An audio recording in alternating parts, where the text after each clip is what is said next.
अस्सलाम वालेकुम दोस्तों, तुसीं वेख रहे पावर पंजाब टीवी ते मैं तुहाडा मेज़बान मोहम्मद बिलाल। दोस्तों सब तो पहले अपने चैनल को करो सबसक्राइब और नाल ही बैल आइकन का बटन दबाओ ताकि साडी हर नवी आने वाली वीडियो तुहाडे तक बासानी पहुँच सके।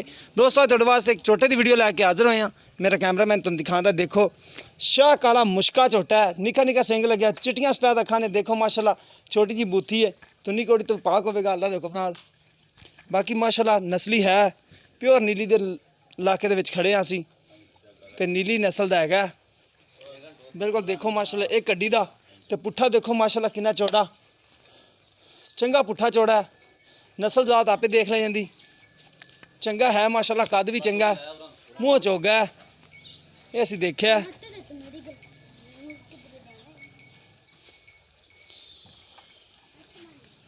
माशाल्लाह सोहना बड़ा है, देखो माशाल्लाह कितना हैगा है, सोहना पुट्ठा चंगा सोहना है।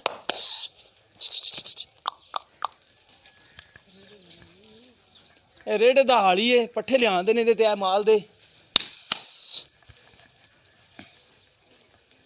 सोहना हैगा माशाल्लाह, टुरन दे विच भी कोई फाल्ट नहीं हैगा।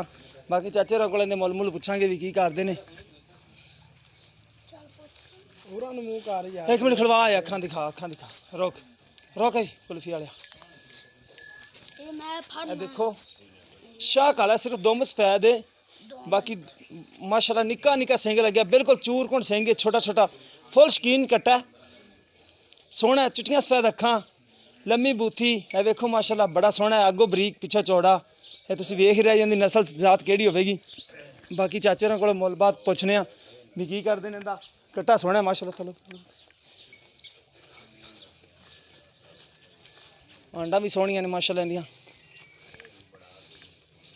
बाकी चाचे होरां कोल पुछने आ, बाबा जी तुसीं मुल करना है? हाँ जी, अस्सलाम वालेकुम। बाबा जी की हाल चाल ने? ठीक है जी।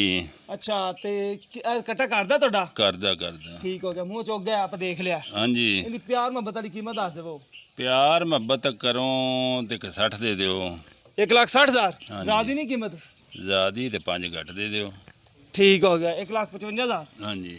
ते उहदे च कोई प्यार मुहब्बत और कर लोगे? प्यार मुहब्बत हूँ सारा प्यार मुहब्बत ही की जाना। कट्टे बने भी तो वेख, बदाम जेड़ा कट्टा कट्टे तो ते तेरा सोहना है, नहीं, फिर कट्टे भी दा माड़ा मोटा बदाम प्यार जेड़ा मुहब्बत होना चाहिदा है। बदाम जेड़ा सिर है पिछा किड्डा, कट्टे दा चौड़ा पे अगा थोड़ी सलाह दी गल, 6 मन दा कट्टे दा वजन है। ठीक हो गया, प्यार मुहब्बत करना पवेगा और भी बाबा जी, ते पर जेड़ा मुल आया फिर दस देंगे तुहानूं। ठीक है, दस दे। हाँ जी ठीक हो गया। ਇਹ देखो भाईजान 1,55,000 चाचे होरे कहंदे ने, प्यार मुहब्बत आप करवा लांगे। कट्टा सोहना माशाल्लाह, नस्ली हैगा, शकीन भी हैगा, नस्ली भी हैगा, देखो माशाल्लाह। बाकी किसी मेरे भरा दे पसंद आवे राबता कर सकदा, 0303 78 16 150 साडा व्हाट्सअप नंबर ते ईमो नंबर है। मिलांगे एक नवी वीडियो दे नाल। अल्लाह निगहबान।